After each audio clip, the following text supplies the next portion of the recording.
My narcissistic father tried to sabotage my career to keep me dependent, so I let him think he succeeded, right until the day he needed me. My father is a textbook narcissist. Growing up, everything was a competition he had to win. If I got an A, he'd talk about how he got A pluses. If I won a game, he'd explain why my opponent was just off their day. He didn't want a son, he wanted a permanent fan who was always slightly less successful than him. The lesson started when I graduated college. I landed a high-paying tech job 3 states away. When I told him, he didn't say congratulations. He spent 3 hours explaining why I wasn't built for the big city, and how I'd be crawling back in 6 months. Then he went nuclear. He accidentally declined my offer letter on the company's portal while I was in the shower. He thought he'd trapped me. He told me the company must have changed their mind because I seemed arrogant in the interview. I didn't scream. I didn't cry. I just looked him in the eye and said, "You're right, Dad. I guess I'm just not ready."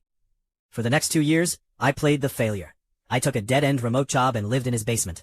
I let him lecture me every night about how I'd never amount to anything. I let him pay for my groceries while he smirked about how I needed him. What he didn't know? I had called that tech company back immediately. I explained the technical glitch, and they let me work remotely. I was actually making 6 figures.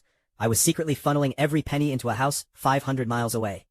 I even hired a professional to manage my mail, so nothing ever came to his house. The lesson dropped on his 60th birthday. He had invited all his important friends over to brag about his life, and as usual, use me as the punchline for how hard it is to raise a lazy millennial. In front of everyone, he said, "And here's my son, still living in my basement at 24. I guess some people just never grow up." I smiled, pulled a set of keys out of my pocket, and handed him a legal envelope.